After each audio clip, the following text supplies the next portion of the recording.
I'm going to tell you something you may not want to hear, but that you need to face. You are not living the life you think you are living. Time passes. Days are consumed. Weeks fade away. Years slip through your fingers, and you keep acting as if you had all the time in the world, but you don't. And that is the first deception. You think you have time. You think you can postpone what's important until tomorrow. You think you will be able to start later. And while you keep repeating that lie to yourself, life is slipping away. The most dangerous part of it all is that it is not a great tragedy. It's not an accident. It's not a blow of fate. It's something much more silent, an almost invisible habit that has infiltrated your routine and steals your life little by little without you noticing. You don't wake up one day and discover it all at once. There are no clear signals, no alarms, just a slow erosion, a minute here, another there. And before you realize it, years have gone by. Think about how many times you checked your phone for just a second and discovered that hours had passed. Think about all those days that end in exhaustion, but also with the strange feeling of not having done anything that truly matters. Think about all the times you postponed what was essential, that project you dream of, that conversation you fear, that decision you know you must make, and you left it for tomorrow, that tomorrow that never comes. Marcus Aurelius wrote it almost 2,000 years ago, as if speaking directly to you. Do not act as if you were going to live 1,000 years. Death is at your side. While you live, while you can, be good. And yet we keep behaving as if time were infinite, as if eternity were guaranteed, as if life were a draft that we could rewrite later. The truth is that we live distracted. We live trapped in an endless flow of stimuli, notifications, screens, and urgencies. We fill our agendas with things to do, but rarely stop to ask ourselves, does this build me up or wear me down? We confuse ourselves. We believe that being busy is living, but being busy is not the same as moving forward.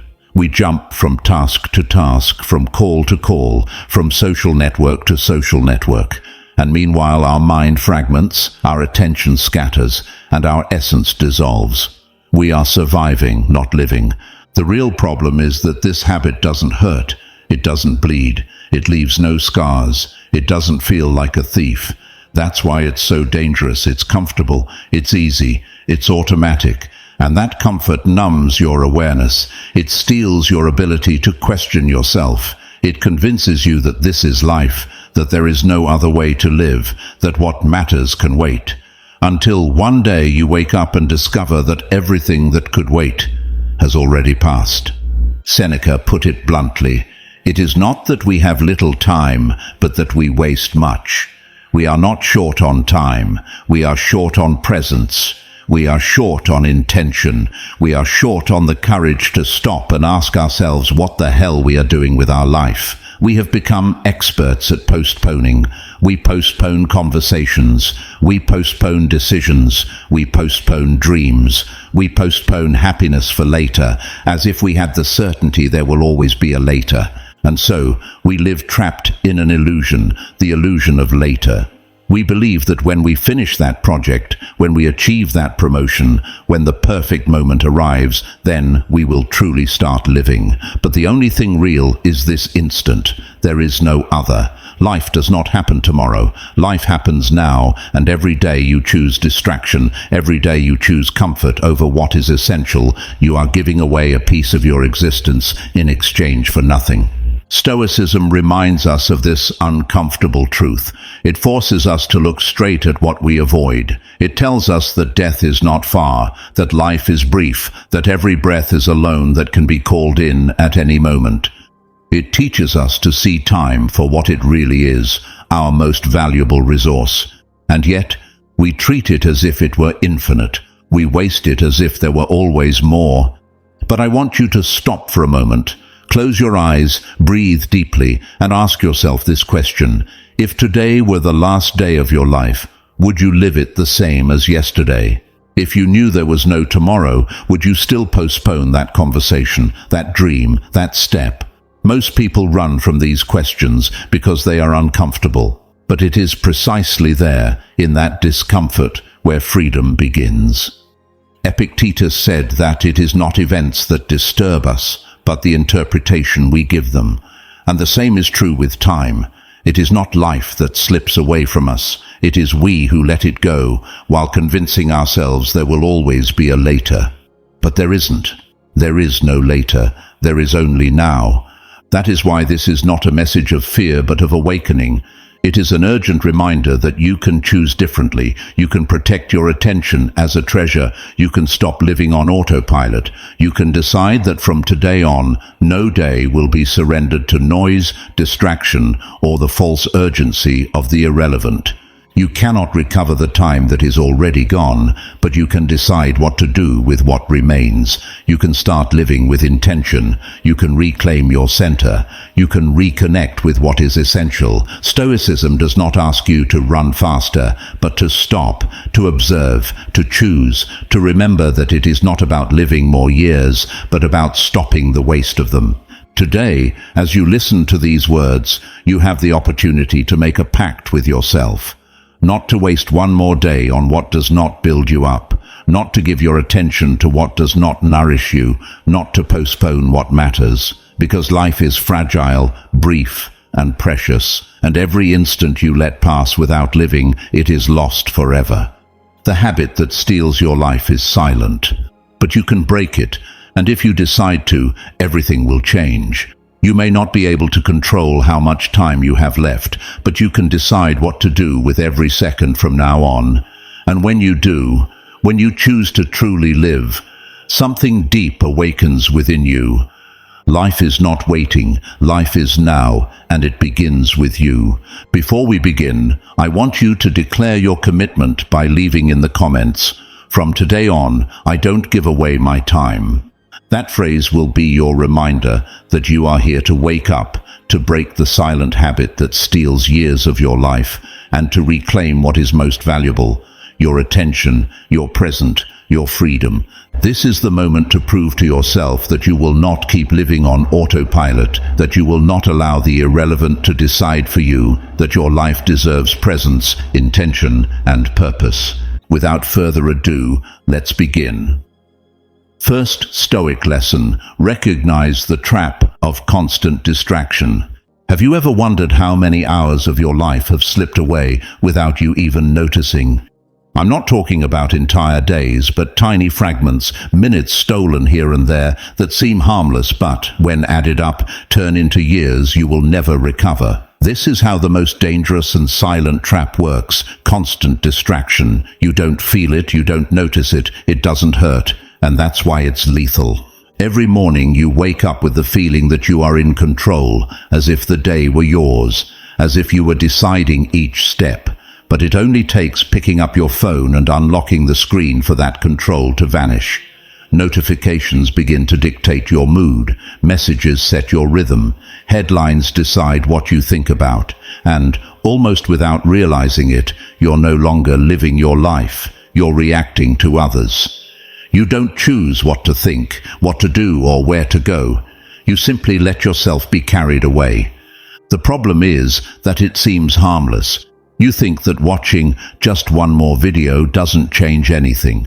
You think that replying immediately to a message doesn't affect your day. But what seems small adds up. Every second surrendered becomes minutes. Minutes become hours, and hours, weeks, and months. And one day, when you look back, you'll realize you've spent entire years giving your attention to things that mean nothing. You've given away your most valuable resource, your focus. Marcus Aurelius wrote it almost 2,000 years ago, and his words echo brutally today.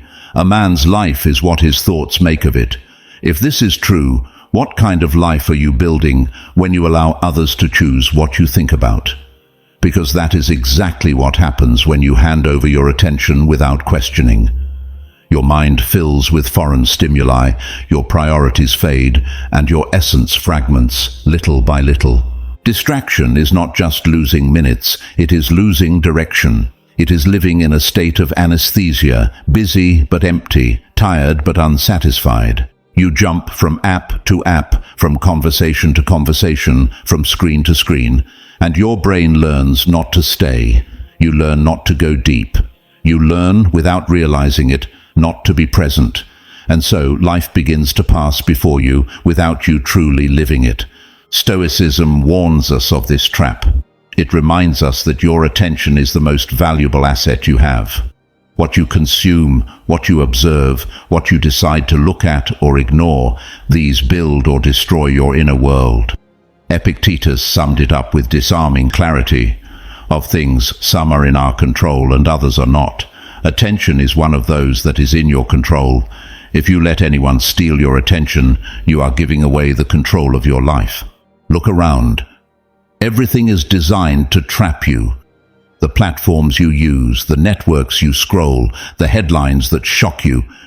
Every second of distraction is calculated to keep you away from yourself. And the more they catch you, the less space you have left to listen to yourself, to think, to decide. You live reacting to what others want you to see, to feel, to desire. Without realizing it, your mind becomes a battlefield, and you are losing it. The habit of constant distraction is deadly because it steals from you without leaving a wound. You don't see the blood, but you are bleeding time. You don't hear the noise, but you are losing life. Marcus Aurelius also reminded us, you become what you give your attention to. If each day you give your attention to what does not nourish you, if you fill your mind with noise, you end up empty. You end up living a life you didn't choose, trapped in a race you don't understand, chasing things you don't even want. But here's the truth that can change everything. You can reclaim your attention. You can stop right now and choose differently. You can close your eyes, breathe deeply, and ask yourself, does what I'm doing right now build me up or wear me down? If what you consume doesn't nourish you, if what you do doesn't bring you closer to your purpose, then you are paying with your life, and the price is far too high. Reclaiming your attention doesn't mean withdrawing from the world, but learning to inhabit it consciously. It means silencing the external noise to listen to what matters. It means creating a sacred space for your thoughts, for your decisions, for your purpose. It means, in Seneca's words, learning to live before life slips away from you. It's not easy. The world competes for your attention every single day. But every time you choose to be present, every time you put down the phone, every time you prioritize what's essential, you're reclaiming a piece of your life. You begin to live deliberately, consciously, intentionally. And there, right there, is where freedom begins. Because the trap of constant distraction is broken with one simple but powerful act, choosing. Choosing what to see, what to hear, what to think. Choosing what deserves your energy and what doesn't. Choosing what you give your life to, second by second. And when you do this, when you take control of your attention, you discover that it was never time you were lacking. It was always you. Second Stoic lesson, face procrastination disguised as busyness. There is a silent lie you tell yourself every single day, a lie that sounds logical, that seems harmless, and even gives you a false sense of productivity. You convince yourself that you're moving forward because you're busy, because you never stop, because your schedule is packed to the brim, but the truth is, you can spend entire years trapped in tasks that mean nothing, in endless lists that take you nowhere, in routines that give you only the illusion of progress. That is also procrastination, just disguised.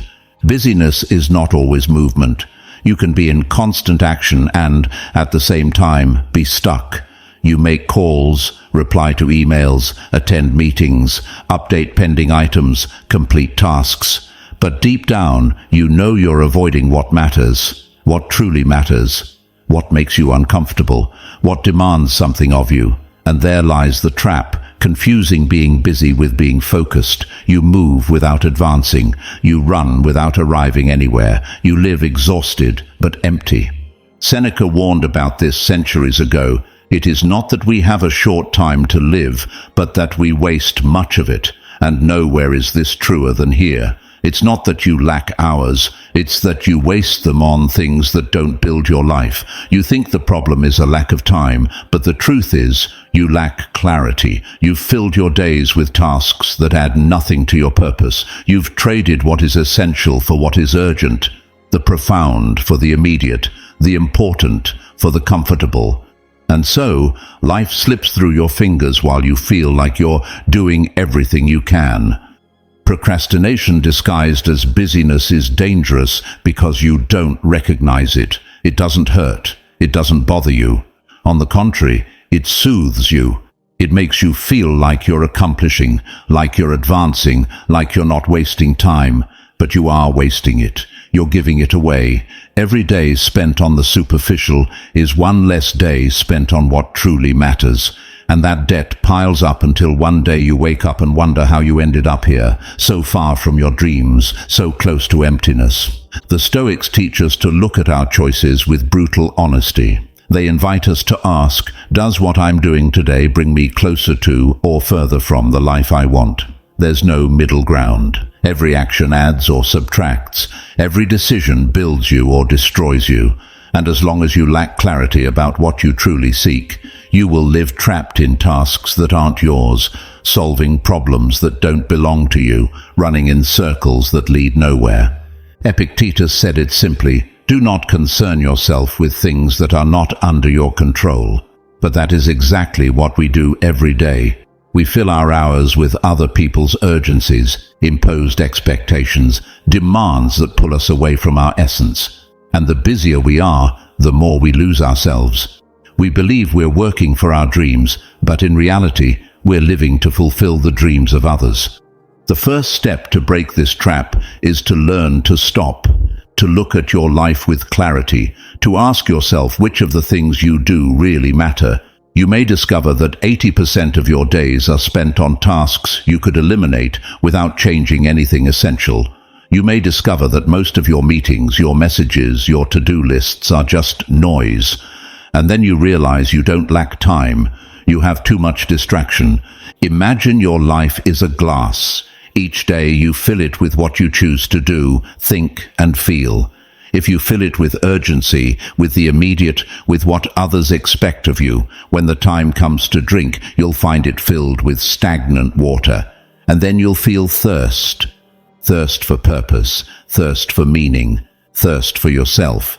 The Stoics invite us to change that content, to fill the glass with what nourishes your virtue, your growth, your peace. And that requires courage. It requires discomfort. It requires saying no to what keeps you trapped. Reclaiming your focus is not easy.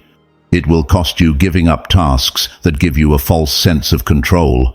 It will cost you saying no to commitments that fill your calendar but drain your soul. It will cost you facing the silence you've been avoiding for so long.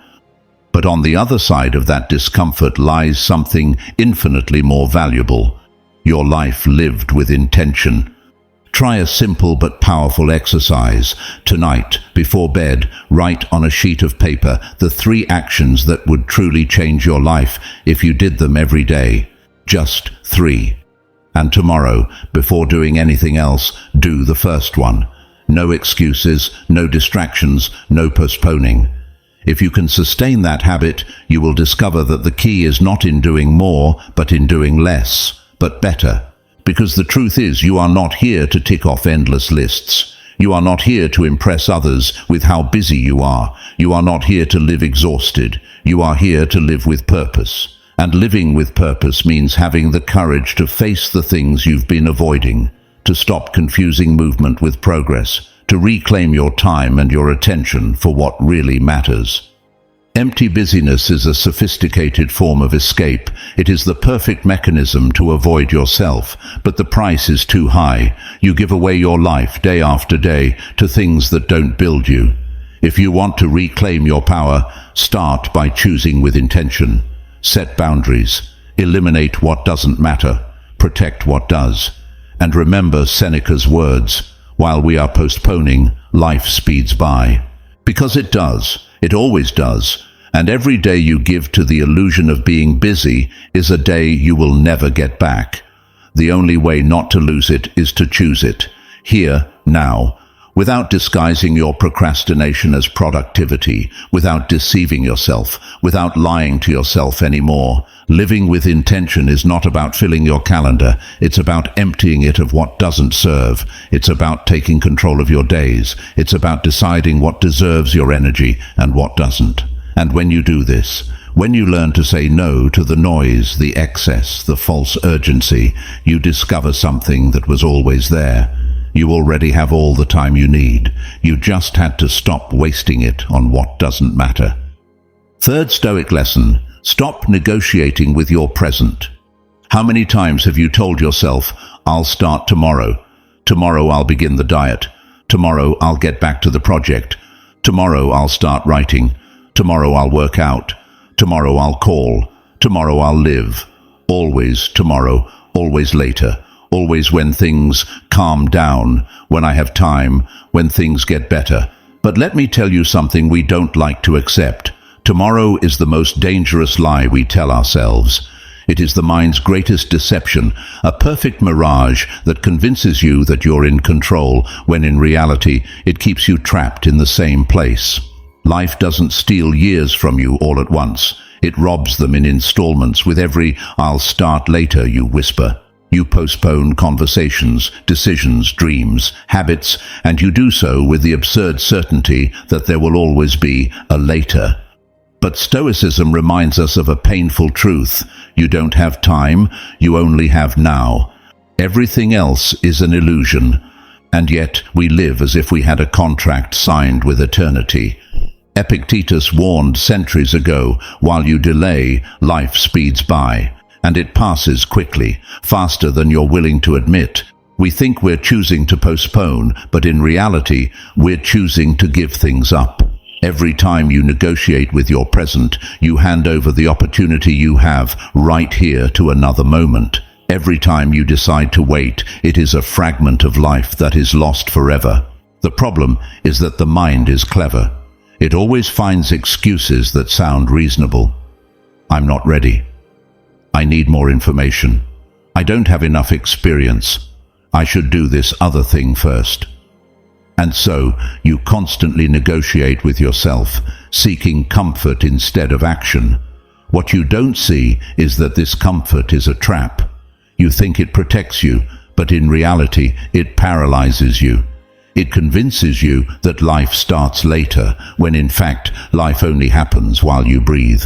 Ask yourself this: how many opportunities have you let slip by because you were waiting for the perfect moment? That perfect moment doesn't exist. It will never exist. There will never be a day when you wake up and the world gives you permission to begin. There will never be a clear signal telling you, now you're ready. Perfection is the most sophisticated excuse fear ever invented. And while you wait, days turn into months, and months into years.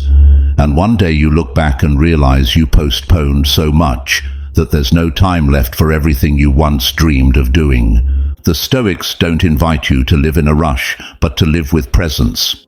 It's not about running, it's about choosing, about stopping the habit of fleeing from discomfort, about making decisions today, even if you don't have all the answers, even if it isn't easy, even if it scares you, because the only thing you truly have is this moment. Everything else is uncertain, everything else can vanish. Marcus Aurelius expressed it with brutal simplicity: waste no more time arguing about what a good man should be. Be one. The same applies to you. Waste no more time planning, thinking, waiting. Live, do, take the first step. Start even if it isn't perfect. Start even if you're not ready. Because the truth is, you never will be. And that's okay. It's part of the journey. Imperfect action will always take you closer to your dreams than perfect waiting. The mind will tell you it's safer to delay, that the risk is waiting a little longer, that tomorrow will be better. But that tomorrow never comes. There will always be more excuses. There will always be more reasons to stay where you are. Meanwhile, life keeps moving forward without asking your permission, without waiting for you. Every second you negotiate with your present is a second you choose to lose. And when you finally understand this, truly understand it, something changes inside you. Imagine waking up one day and realizing that everything you feared no longer matters, that the only thing that matters is what you did with the days you were given. Imagine looking back and seeing that every moment you chose to live, even if it was uncomfortable, even if it was difficult, brought you here to the present you desire. That is what it means to honor your time. That is what it means to honor your life. The Stoics teach us that death is not our enemy, it is our ally. It reminds us that we are not eternal, that every breath is a loan, that tomorrow is not guaranteed, and yet we continue living as if it were. We fill ourselves with plans, with projects, with promises, while letting the only thing we truly possess slip away, this moment. Real freedom begins when you stop postponing your life. Stop negotiating with your present. Stop waiting for conditions to be perfect. Stop running from discomfort. Make the call you fear. Start the book you dream of. Begin the project you've avoided. Say what you've been holding back. Life is not going to give you a second notice. Every day you choose to act is a day gained. Every day you decide to wait is a day lost. And there's no way to get it back. The perfect moment is this one. It has always been this one. It doesn't matter if you feel ready. It doesn't matter if everything is uncertain. It doesn't matter if fear shakes in your chest. Start, act, live. Because tomorrow is just a promise that may never come. Fourth Stoic lesson, learn to differentiate activity from purpose. There is a silent mistake that many make without realizing it, confusing being busy with making progress. We fill our schedules, check off tasks, attend meetings, answer messages, and at the end of the day, we feel like we've done a lot. But when night falls and silence catches up with us, something inside whispers the truth. We did everything except what really mattered. It's not about how many things you do, but about why you do them. The world pushes you to move, to produce, to always be in constant action. Society celebrates the one who never stops, the one who is always doing something, the one who wears his exhaustion like a trophy. But activity without direction is not progress, it's exhaustion. You can spend years running and still end up in the same place. Marcus Aurelius made it clear, what does not benefit the hive does not benefit the bee. In other words, not everything you do adds value. Not everything that takes your time nourishes your life. If your actions are not aligned with your essence, with your principles, with what truly matters to you, then no matter how much you move, you are not advancing, you are draining yourself. Think about how many things you do every day just to comply, to please, to fit in, to avoid disappointing someone. Think carefully. How many of your activities arise from your values, and how many are responses to other people's expectations? The trap lies in this. The more you fill your schedule, the less space you leave for what is essential. Every yes you give to the irrelevant is a silent no to what really matters. The difference between activity and purpose is immense, but almost invisible. Activity makes you tired. Purpose gives you energy. Activity occupies your time. Purpose fills it with meaning. Activity makes you feel like you're doing a lot. Purpose reminds you why you're doing it. Activity scatters you. Purpose centers you. That's why living from purpose isn't about doing more, but about choosing better. Stoicism teaches us that a virtuous life is not measured by the quantity of actions, but by the intention behind them. It's not about living at full speed, but about living deliberately. Seneca said it bluntly. It's not that we have a short time to live, but that we waste much of it. And much of that waste occurs when we fill our days with tasks that aren't ours, with battles that don't belong to us, with urgencies that change nothing. Pause and ask yourself, if everything you did today were erased tomorrow, would it really matter?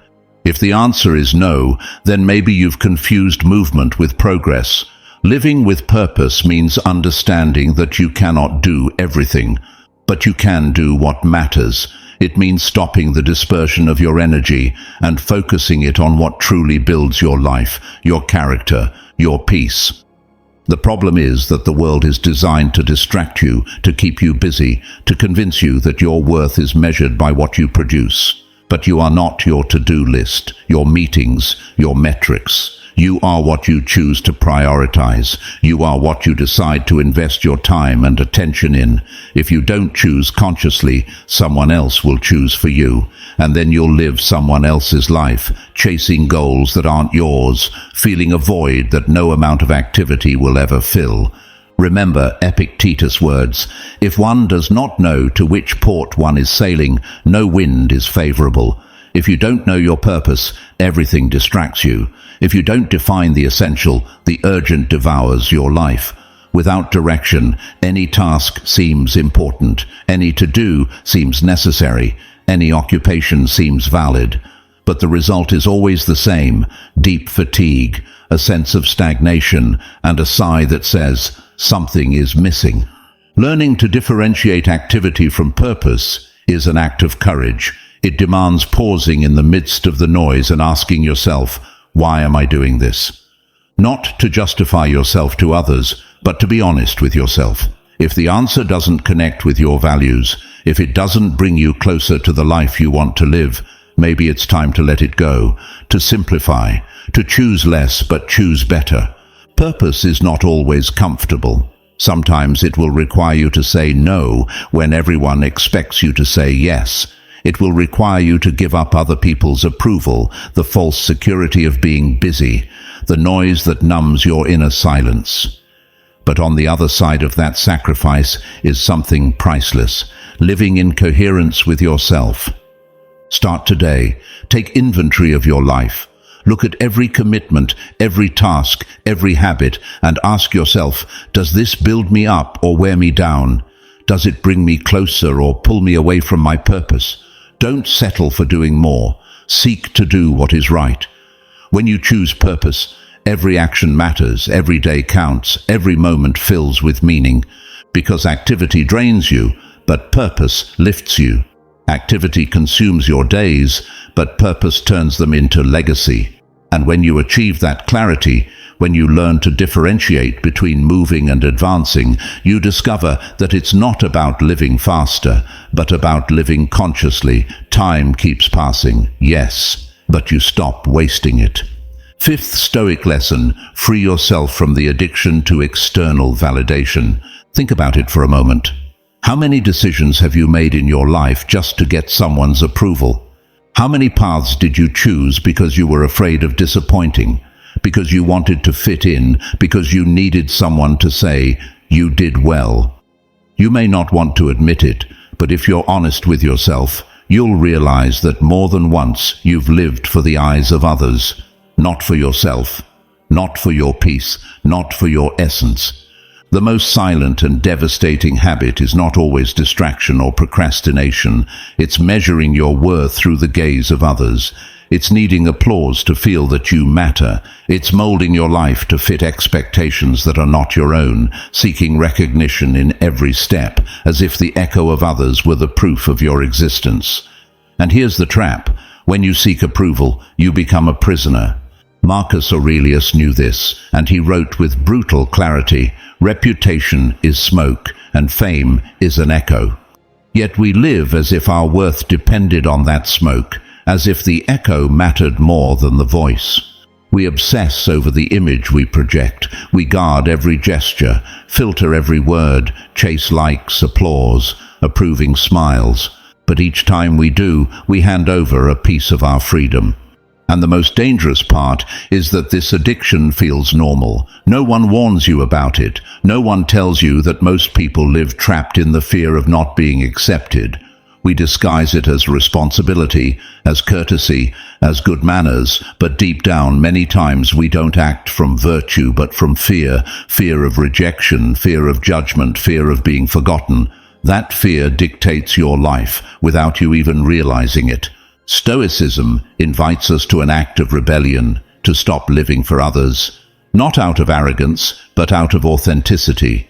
Because living to please is a sophisticated form of slavery. When you do it, your decisions stop being yours, your path stops being yours, your dreams stop being yours, Everything reduces to pleasing expectations that constantly change, that are never fully satisfied, that always demand more, and always give less in return. Seneca wrote it harshly. He is a slave who depends on another to be happy. And maybe you don't wear chains on your wrists, but if you need the constant approval of others to feel at peace, you're already chained. Every criticism tears you down, every silence unsettles you, every disapproval devours you, and as long as you live at the mercy of what others think, you will never know true freedom.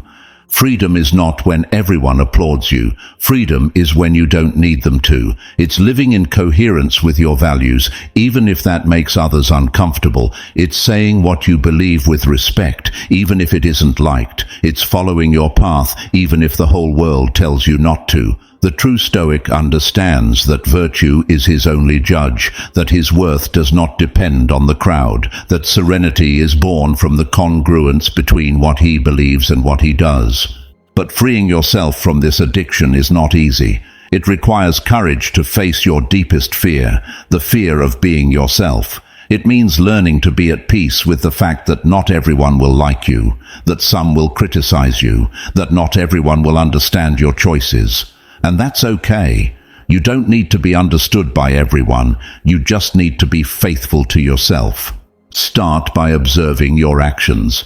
Ask yourself, am I doing this because I want to, or because I want to be seen? Am I posting this because it comes from me, or because I want likes? Am I choosing this path because it feels like mine, or because I fear disappointing someone? Being honest with yourself may hurt, but it also sets you free, because the moment you recognize you've been living for others, you reclaim the right to live for yourself. And no, this doesn't mean living isolated or ignoring the world. It means reconnecting with your essence and choosing from there. It means remembering that your worth doesn't depend on how many approve of you, but on how consistent you are with yourself. Marcus Aurelius also said, "If you seek tranquility, do less, and do only what reason demands." When you act from virtue, external noise no longer rules you. Maybe it's time to quiet the echo, to stop chasing eyes that validate you, to close your eyes and ask yourself, what do I want? What is important to me? What brings me peace?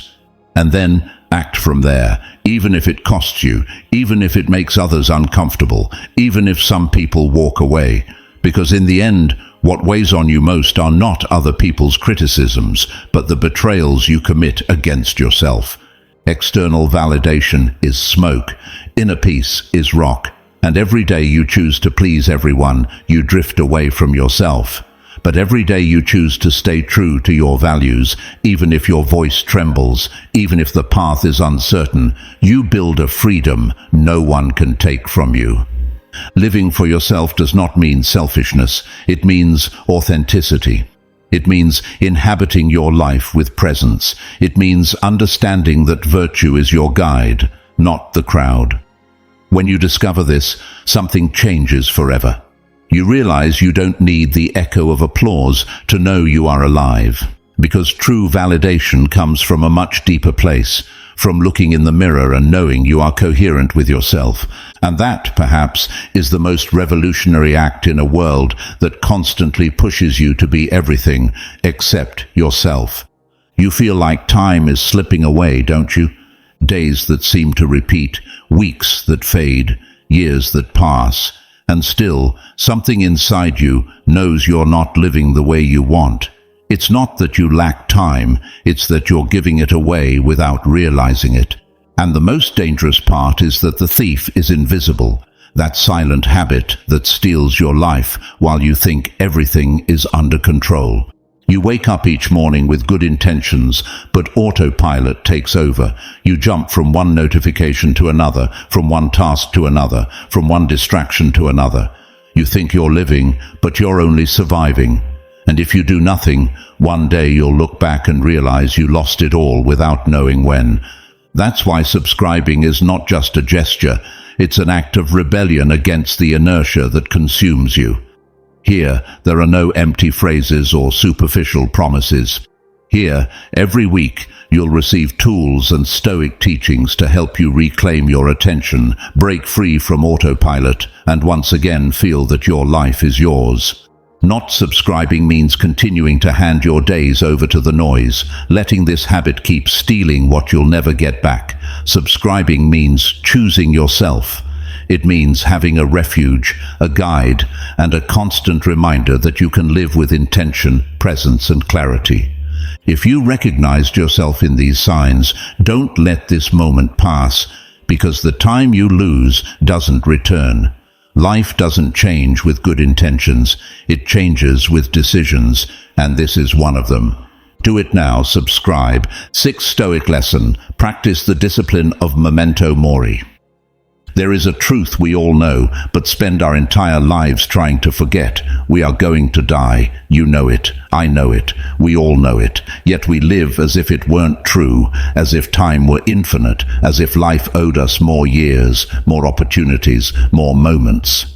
And yet, every breath you take is a silent reminder that the clock is ticking, that the end is drawing near, and that you cannot stop it. The Stoics had a powerful and brutal practice called memento mori, which means remember that you will die. Not to frighten you, but to wake you up, because only the one who remembers his end is truly capable of valuing his present. Only the one who understands that he has no time to waste is capable of choosing the essential. Thinking about death is not a somber act, it is an act of clarity. It forces you to ask whether what you do today deserves the time you give it, whether the life you live is truly yours or simply the one others expect you to carry. Marcus Aurelius wrote it in his Meditations. It is not that you have little time, it is that you think you will have more. And that belief is the sweetest poison. It convinces you that you can postpone happiness, dreams, important decisions, because there will be a later. But what if there isn't? What if tomorrow doesn't come? What will happen to all those things you were saving for when the time was right? Think about it. If you knew you had only 6 months left to live, would you keep wasting hours arguing over small things? Would you keep hiding your feelings? Would you stay in a job you hate just out of fear of change? Would you remain surrounded by people who drain you, who empty you, who extinguish you? Number. You would do what is essential. You would seek meaning. You would say what you never dared to say. You would take risks. You would live with intention. That is the power of memento mori. It places you in front of the mirror and asks if you are using your time as if it were eternal, when in fact it is the most fragile and finite resource you have. Death is not a punishment, it is a reminder. It is not there to frighten you, but to return you to the present. It says, make use of what you have now, because this moment will not come back. Seneca also understood it. In one of his letters he wrote, "We begin to live when we stop fearing death." And he was right. The fear of dying is, at its core, the fear of not having lived.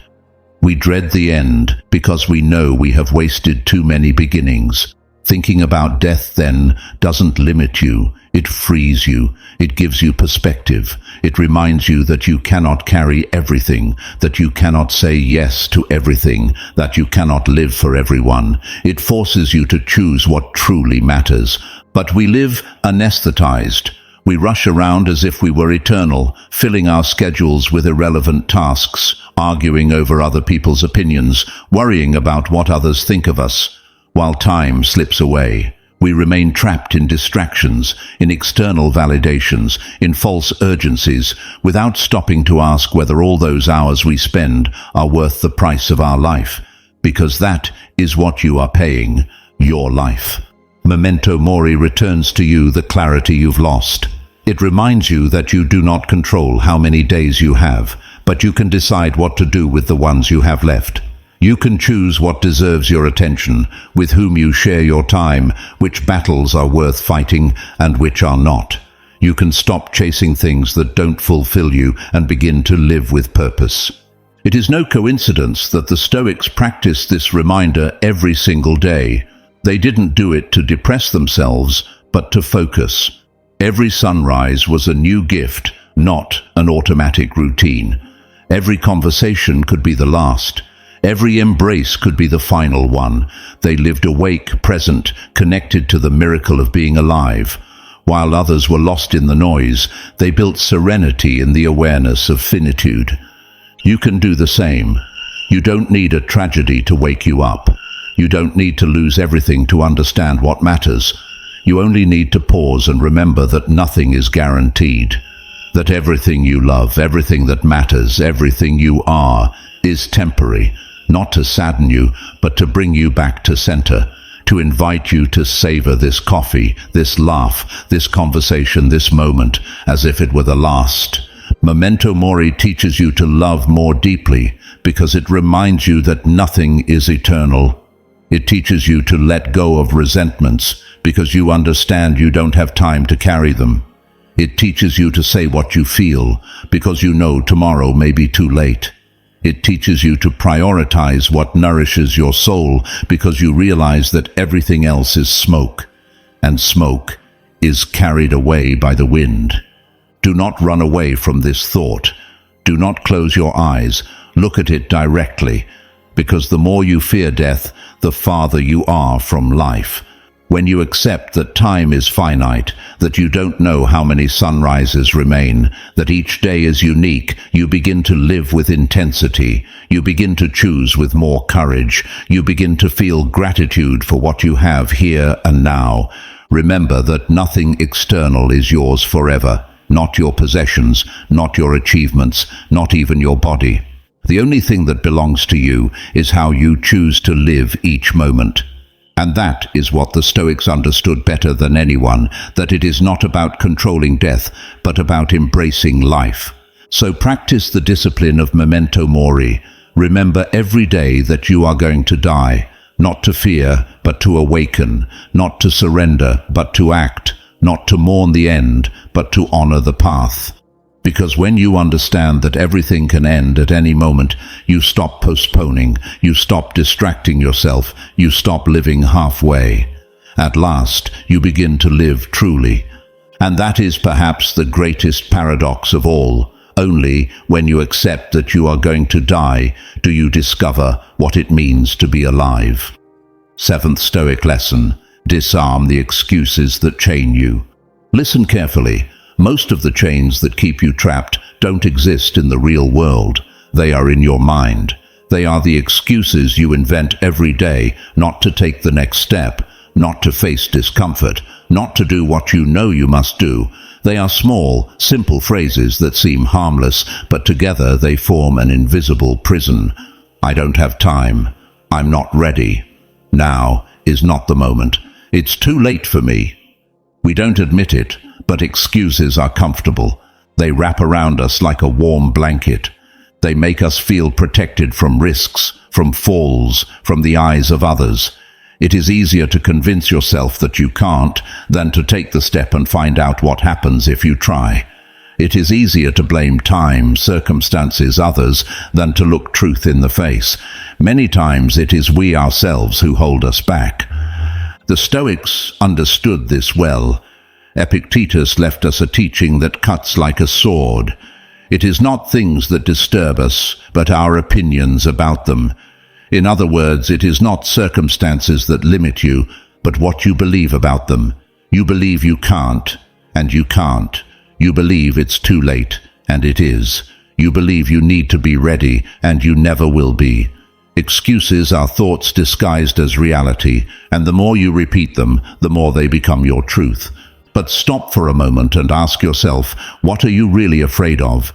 Because beneath every excuse lies a fear. Fear of failure, fear of rejection, fear of making mistakes, fear of discovering that you are not as capable as you wish to believe. And as long as you do not acknowledge those fears, excuses will continue to rule your life. They will be your refuge and your prison. Seneca said, "While we postpone, life speeds by."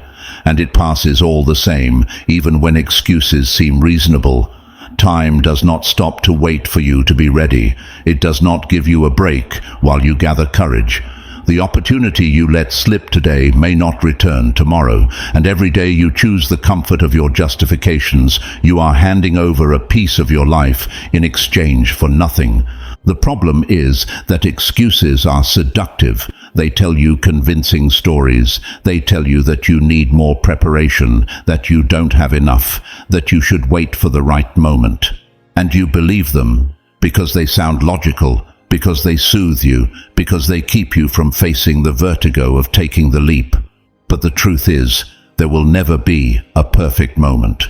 There will not be a day when you wake up and fear has vanished. There will not be a future in which you feel completely ready. If you wait for that to happen, you will spend your whole life waiting. Stoicism teaches us another way to live, to act despite fear. It is not about eliminating it, but about moving forward with it on your shoulders. Epictetus summed it up in a powerful phrase: "The wise man does not wait for the perfect conditions to act. He creates them."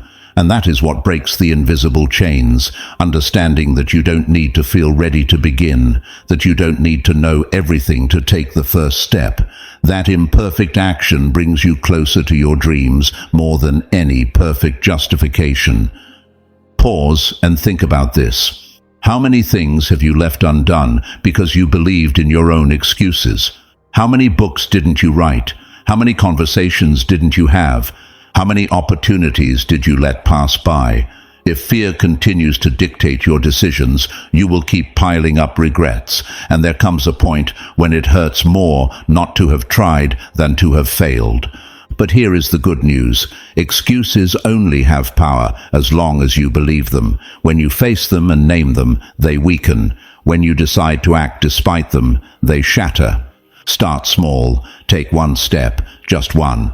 You don't need to transform your life in a single day. Only prove to yourself that you can move, that you are not trapped, that the chains were mental, not real. Every step you take weakens the narrative that keeps you still. The Stoics practiced the discipline of deliberate action.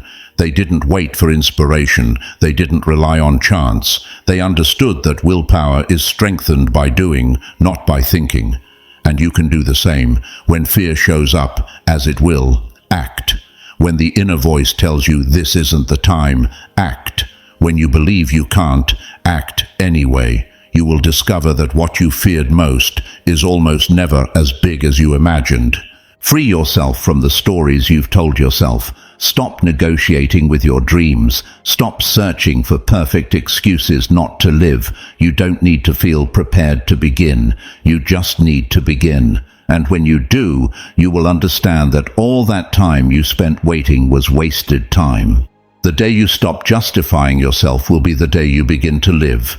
There will be no chains to hold you back because you will understand they were never outside. They were always within. And that perhaps is the greatest power you have, to choose to act in spite of fear. There are no guarantees, there are no safe paths, but there is one certainty: time keeps running, and every day you choose your excuses over your actions, you are choosing to give up on yourself. Today can be different. Today can be the day you decide to move, even with fear, even with doubts, even with uncertainty, because freedom does not come when excuses disappear. Freedom comes when you face them and act anyway. 8th Stoic lesson: protect your attention as a treasure. Pause for a moment and think about this. Everything you are, everything you feel, everything you believe is shaped by what you give your attention to. What you watch, what you listen to, what you consume every day defines your inner world. Your mind is like a garden. Every thought, every image, every conversation you choose to have is a seed. And if you don't carefully choose what you plant, you can't complain about what you harvest. But we live in an age where your attention is the most coveted resource. Platforms, headlines, social networks, ads, everything is designed to capture it. They don't seek to inform you, they seek to retain you. They don't seek your peace, they seek your permanence. And they succeed. Every notification you check, every video you watch for a second, every opinion you consume without filter, steals a piece of your energy, fragments your focus. scatters your mind. Without realizing it, you become a spectator of your own life. Marcus Aurelius warned centuries ago, the soul becomes dyed with the color of its thoughts. If you spend the day feeding it with noise, with comparisons, with fear, with drama, you cannot expect clarity, peace, or direction. You cannot pretend to build a serene life if your attention is hijacked by the trivial. And yet, that is exactly what we do every day. We give our time, and with it, our life, to stimuli that do not nourish us, that do not bring us closer to our essence, that only keep us distracted. Stoicism invites us to see attention for what it is, a finite treasure. It is not unlimited. You cannot give it to everything without consequences. Every minute you devote to the irrelevant is a minute you do not devote to the essential, and the essential is lost. You are lost. Think about this. If today someone stole your money, you would be angry, outraged. You would do everything to recover it. But when hours are stolen from you scrolling aimlessly on a screen, you accept it as if it doesn't matter. Yet your time is worth infinitely more than your money. Money can be recovered, time never. Every second you give away never comes back. Every fragment of attention you hand out is gone forever. The mind is like a river. If you let anyone throw trash into it, the water becomes murky, loses purity, loses strength. The same happens with you. If you don't filter what you consume, others will decide what you think, what you believe, what you desire, and then you are no longer the owner of yourself, but of the script others write in your mind. Seneca put it bluntly, to be everywhere is to be nowhere. You cannot build serenity if you live divided into 1,000 fragments. You cannot hear your inner voice if you are surrounded by noise. You cannot move toward your dreams if your attention is hijacked by what doesn't matter. For the Stoic, protecting the mind is not a luxury, it is a discipline. It is consciously choosing what comes in and what does not. It is learning to say no to what robs you of peace, even if it is tempting, even if it gives momentary pleasure, even if it seems harmless. Ask yourself, what would happen if you guarded your attention with the same zeal with which you protect your possessions? What would happen if you chose to consume only what builds you, to surround yourself only with conversations that nourish you, to connect only with people who lift your spirit? It is not an act of isolation, it is an act of deep self-care. Because in the end, you are what you choose to see, listen to, and think about. Epictetus taught that we cannot control the external, but we can control the internal. You cannot stop the world's noise, but you can decide which noise you let in. You cannot prevent others from having opinions, but you can choose not to consume those opinions as if they were absolute truths. You cannot control the headlines, but you can decide which news deserves your energy. And that choice changes everything, because it gives you back control of your mind. Creating spaces of silence is essential. Silence to listen to yourself. Silence to think. Silence to decide clearly what deserves your life. We are not talking about disconnecting from the world, but about reconnecting with yourself. About no longer living with a full mind and an empty soul, about giving your attention a breath so it can focus on what really matters. Every notification you ignore, every superficial conversation you decide to let go of, every fragment of noise you choose not to consume, is an act of freedom. It is a silent reminder that your mind is yours, that you are not obliged to give it away to everything and everyone. And in that recovered space, in that attention that returns to you, you discover something you had forgotten: peace. Stoicism teaches that life is built from the inside out. If what you let into your mind is chaos, your life will be chaos. If what you choose to sow is calm, your life will be calm. Everything begins with attention, because you are what you choose to look at. And if your attention is your treasure, protect it as such. Imagine living each day with intention, choosing what you consume, what you think, what you allow to enter. Imagine building a clear mind in the midst of a noisy world. Imagine becoming the owner of yourself again, second by second, thought by thought. That is true wealth. not having more things, but having yourself. Because when you regain your attention, you regain your life. And then you realize that everything you were looking for outside, peace, clarity, purpose, was always there, waiting in the silence you stopped inhabiting. Ninth Stoic lesson: abandon the fear of making others uncomfortable. How many times have you kept silent about what you really think, just to avoid conflict? How many times have you said yes when everything inside you was screaming no? How many times have you chosen to fit in, even at the cost of betraying yourself? We live trapped in a silent and corrosive habit, the need to please.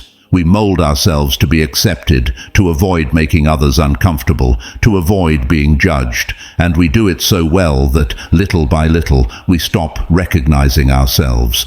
We become edited versions of who we are, seeking approval in every gesture, every word, every decision.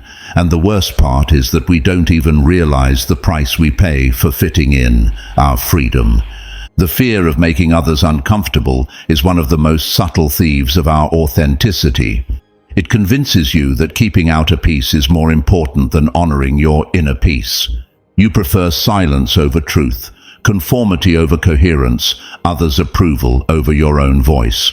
And slowly, the person you truly are dissolves into the person others expect you to be. Seneca warned with a clarity that resonates more today than ever. Live for yourself, not for the crowd. Not to please, not to fit in, not to maintain masks that end up suffocating you. The Stoics understood that there is no virtue in pretending, that the good life is not built by obeying the expectations of others, but by being faithful to your principles, even if that means making others uncomfortable. The problem is that we were taught to confuse acceptance with love. We were made to believe that if we are agreeable, we will be loved. If we are compliant, we will be respected. But it is a lie. When you constantly adapt to please, they don't love you for who you are, but for the character you play. And that character is fragile. A single disagreement, a single criticism, a single rejection is enough for everything to collapse. Abandoning the fear of making others uncomfortable is not easy, because it means facing your deepest fears: fear of rejection, fear of loneliness, fear of not being enough. But the Stoics remind us that nothing external determines your worth, neither opinions, nor criticism, nor applause. Marcus Aurelius put it plainly: if you seek everyone's approval, you are condemned to slavery. And he was right. As long as you live to please, you will never be free. True peace is born from coherence, not from making everyone happy, but from living in harmony with your values, and that will inevitably make someone uncomfortable, because being authentic is an act of rebellion in a world that rewards masks. Some will criticize you, some will not understand you, some will reject you, and that's okay. You don't need everyone's approval to be at peace with yourself. Think about this. What good is constant external approval if every night, when you are alone with yourself, you feel that you've betrayed who you are? What value do others' applause have if they are built on your silence, your renunciations, your forced yeses? There is a price no one sees, but that you pay every day, the price of not being yourself.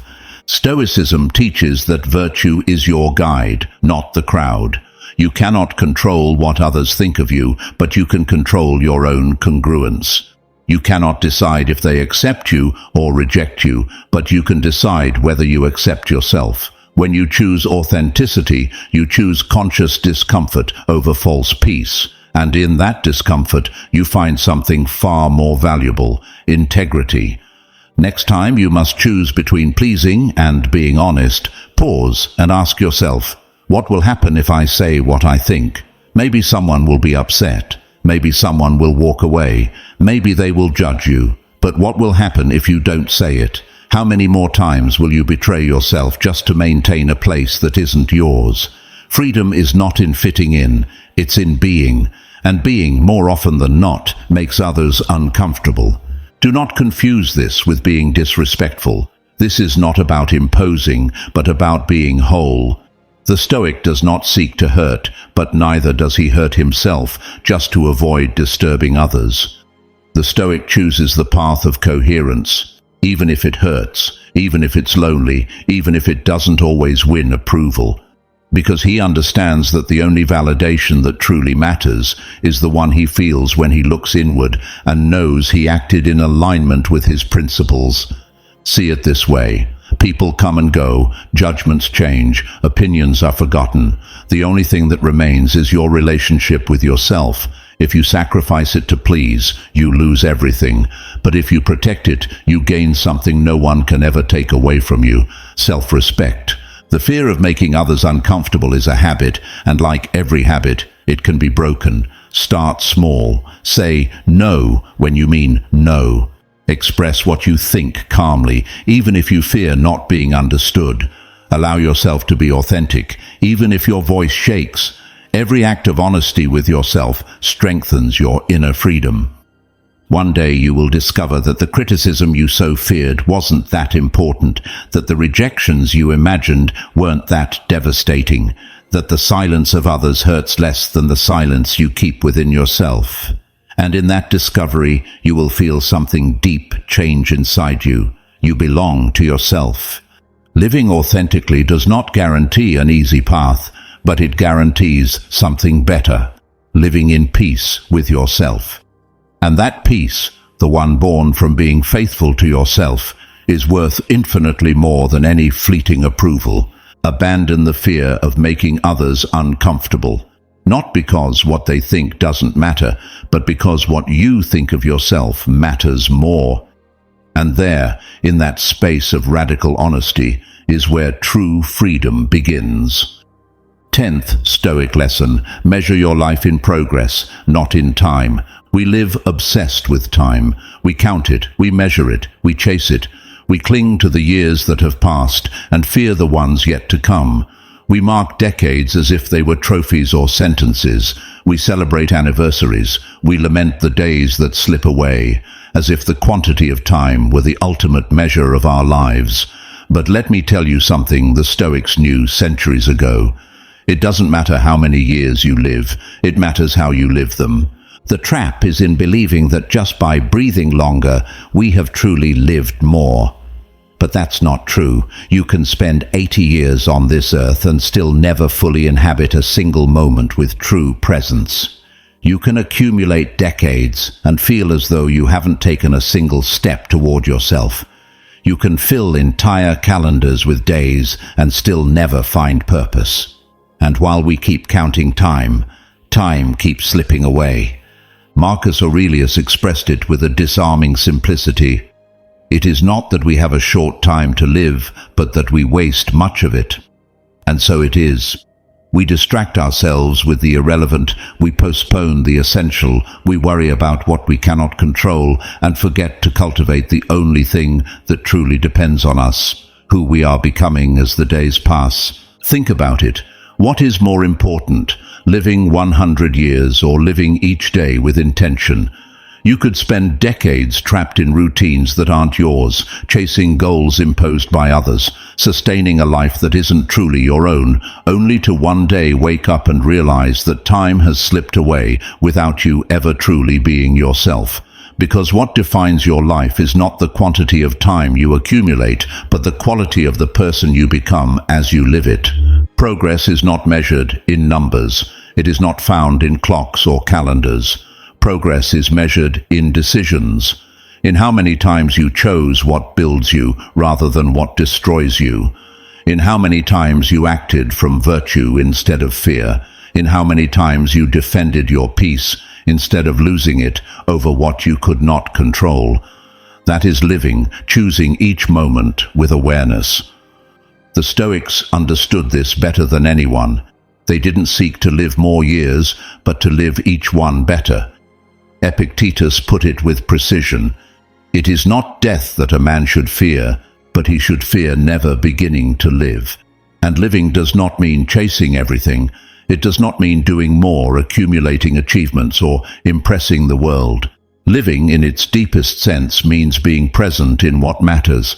It means advancing toward your essence, your values, your purpose.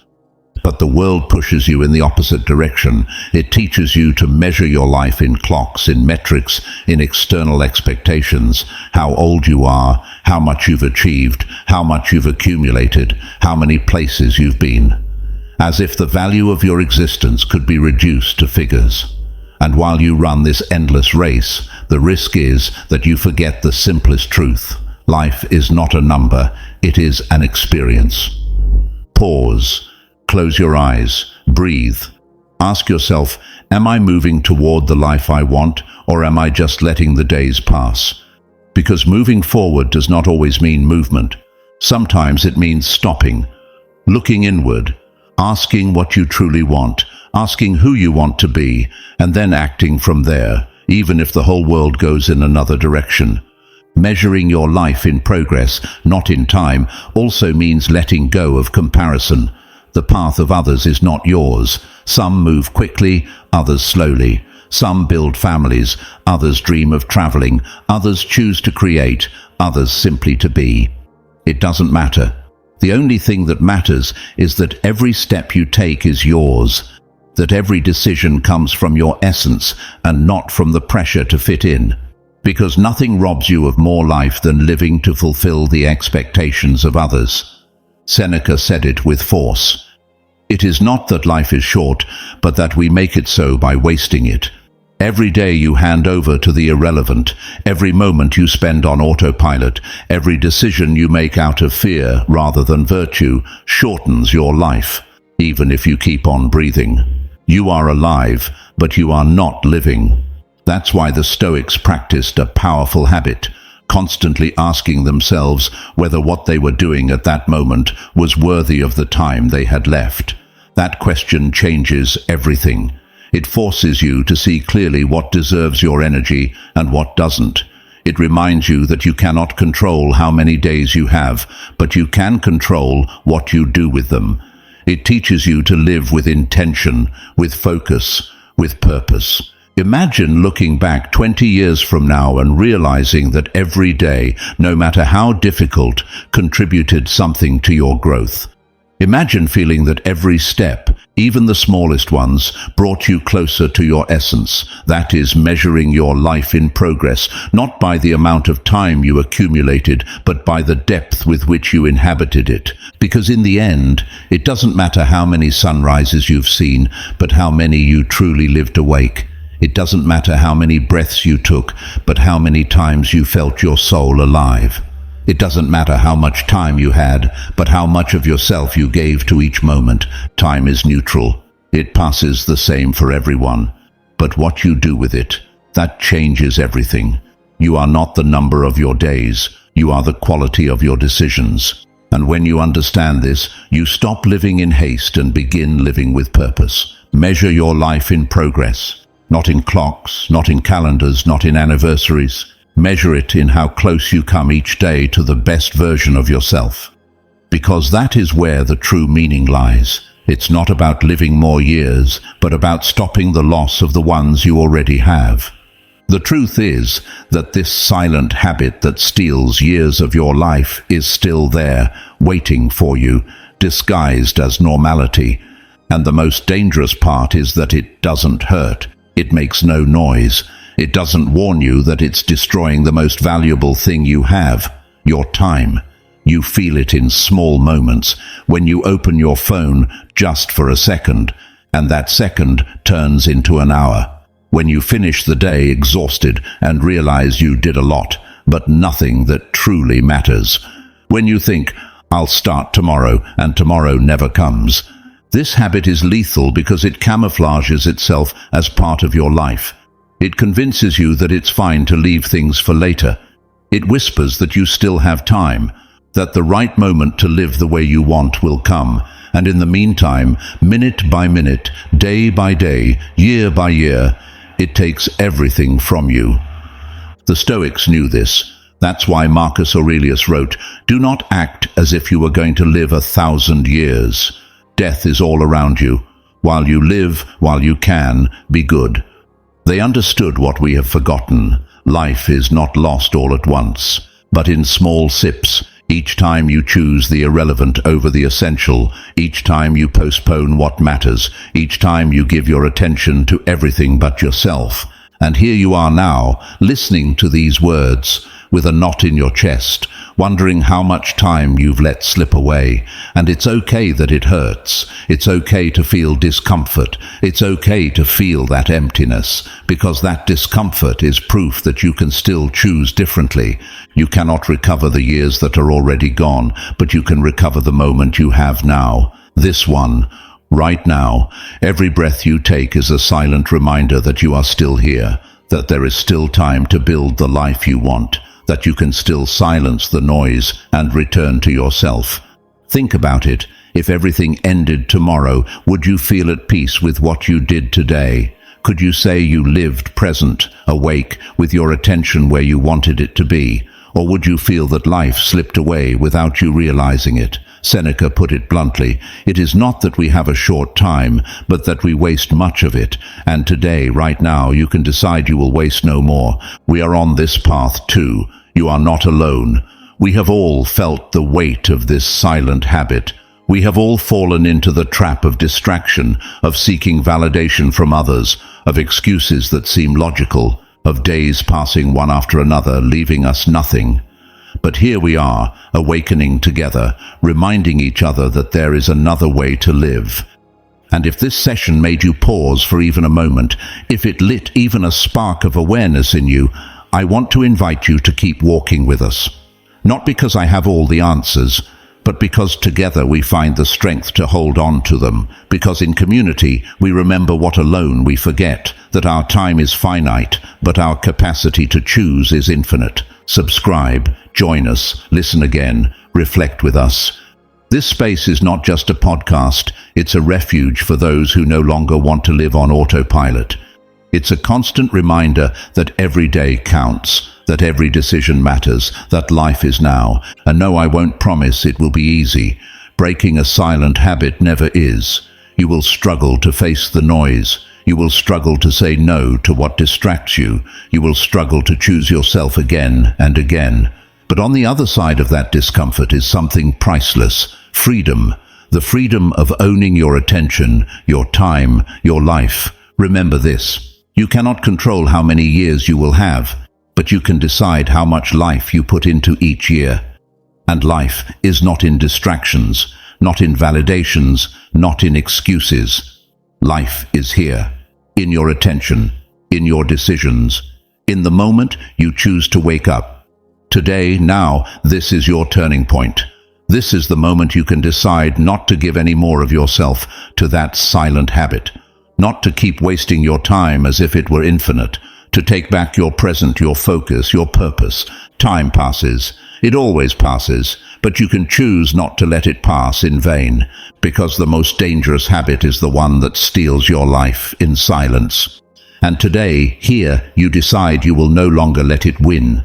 Your voice is essential here. Every reflection strengthens and elevates our community, reflecting the true value of each individual and contributing to our shared Stoic identity. The reflection that receives the most support will be set as the standard of this community of Stoic minds, a community that does not flee from pain but walks through it with courage, with wisdom, with honor. We will see each other in our next gathering at Stoicism for Winners, where we will continue exploring the riches of Stoic wisdom applied to modern life. Now, take the opportunity to deepen your Stoic practice with new recommended podcast sessions. Follow us so you don't miss any reflection that could help you at just the moment when everything feels overwhelming. Every Monday, Wednesday, and Friday, we publish episodes designed to accompany you when life feels heavy, when it's hard to stay calm, when you need a word to remind you who you are. Not following us is to risk missing exactly that lesson that could bring back the peace you have been seeking. Until we meet again, remember, you are the sole owner of your perception, the creator of your peace, and the warrior of your own battle. This is the legacy of Stoicism, the art of being invincible.